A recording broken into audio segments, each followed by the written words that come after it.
Welcome to the Common Bridge, where policy and current events are discussed in a fiercely nonpartisan manner. The host, Richard Helppie, is a philanthropist, entrepreneur, and political analyst who has over 1 million listeners around the world. The Common Bridge is available on Substack.com and draws guests and audiences across the political spectrum. Welcome to the Common Bridge. I'm your host, Rich Helppie, with a returning guest, Mr. Bill Michels. We've all been reading and experiencing impacts with supply chains, global supply chains. What's it all mean? What's ahead? And we have the foremost expert with us today to talk about that.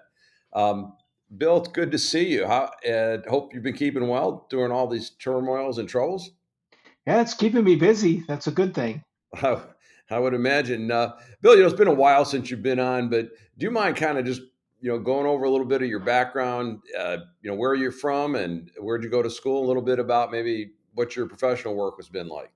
Sure, happy to do that. I started my career back in the 70s as a materials management supply chain trainee at Smith Corona Typewriter. So I worked in every area of the supply chain, logistics, planning, purchasing, and eventually ended up in my career there as the director of R&D planning. So my job was to change the company from electromechanical to electronic, and then we went into the printer business, and they exited the printer business. So I left Smith Corona and I went on to Boise Cascade, again in a purchasing supply chain role. And I was in charge of 4 paper mills and was recruited back into the parent company of the typewriter business to trade commodities and food. I graduated from RIT in Rochester, New York, and I got my MBA from Baldwin Wallace University in Berea, Ohio. And I'm certified in procurement and supply chain by the Institute for Supply Management and the Chartered Institute for Procurement and Supply.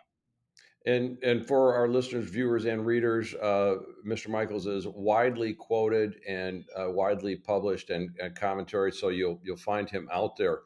Let's just jump right into it. So, Bill, look, it seems everyone, every place, they're talking about supply chains. President of the United States mentioned it, or the supply chain, or supply chains.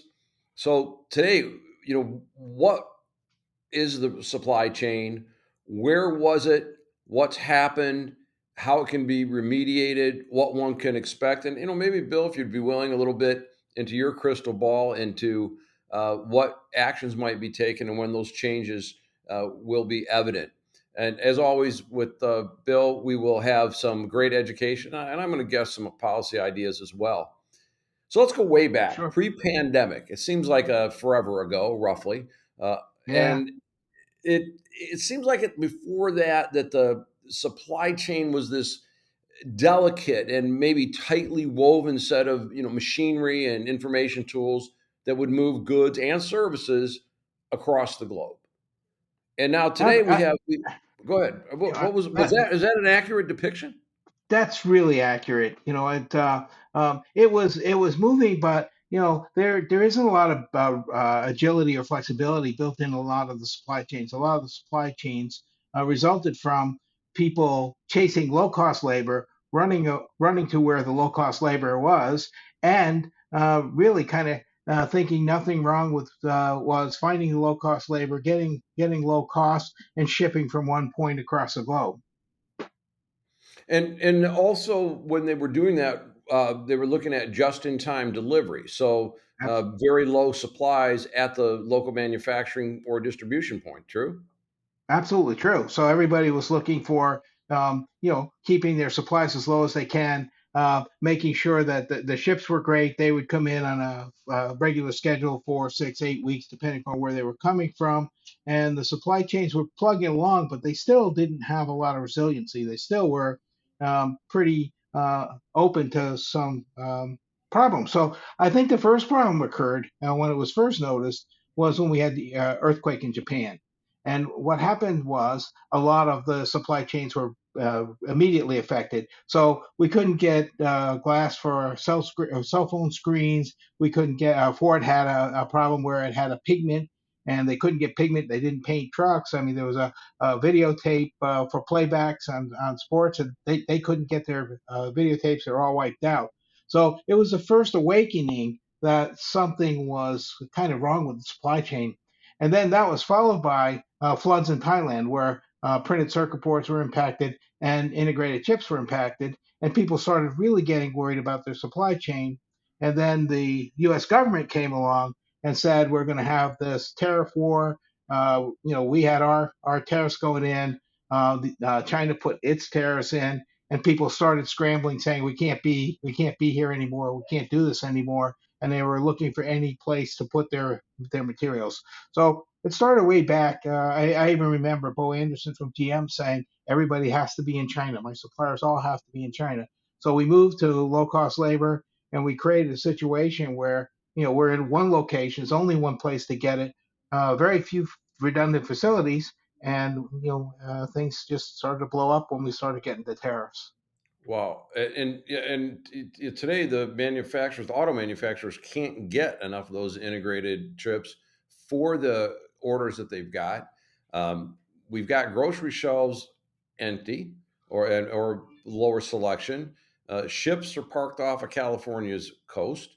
Yep. Trucks are idling in wait, and now we've got international policies, crises threatening basic goods. And I'm thinking of the medicines and the personal protective equipment from China and energy from Russia. Um, Yes. you mentioned the trade policies under then President Trump, and with the tariffs, and it was subject to a lot of news coverage and bluster, but it wasn't clear until today that you actually weighed in on what actually changed. Did the subsequent administration from President Biden reverse any of this, or did they double down on it? I think they made it worse. As we got into COVID, we saw China shutting down its docks for several months, not having people go to the docks, and then we get a policy that puts a lot of money back into the economy. So we had a lot of Fed stimulus and a lot of loans and a lot of money coming. People were making more money on the stimulus than they were prior to the stimulus. So they were pretty happy and they were buying things. They were buying cars, they were buying homes, and they were buying a lot of things. And we just didn't have the labor to start producing and keep producing those things. So we saw people, no capacity. Factories didn't have enough people to. They were trying to spread out and manage slower production. The logistics supply chain really broke down. We don't have any truck drivers. People don't grow up and say, I want to be a truck driver. And we're not encouraging them. We're saying, hey, we want everybody to go to college. So we're hurting in all of the trades and things like truck drivers. And when we changed our rules, we actually took some of the trucks and truck drivers out of circulation. So we have a breakdown in logistics supply policy. We had too much Fed stimulus going in, people creating lots and lots of demand, and we were kind of caught by surprise. But one thing, Rich, you like talking about policy. This is a quote from Jerome Powell, our Fed chairman, saying it turns out it's a heck of a lot easier to create demand than it is to bring supply back up to snuff. Yeah.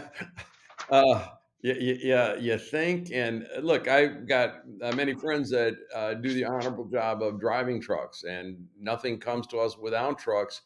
They all knew that. Yep. It's also my understanding, and you can correct me if I'm wrong, that the state of California has outlawed trucks that are any earlier than 2010, Mm-hmm. and also said you couldn't be an independent trucker. But I don't know if that's 100% accurate, and if that is having an impact on the clogging of the ports, and if so, how much? Is that anything you Well, can the, shed light on? Thank you for listening or watching this segment of Richard Helppie's The Common Bridge. On Substack, you can access the full archive and bonus columns, podcasts, and interviews for only $5 a month. At substack.com, search for The Common Bridge and subscribe.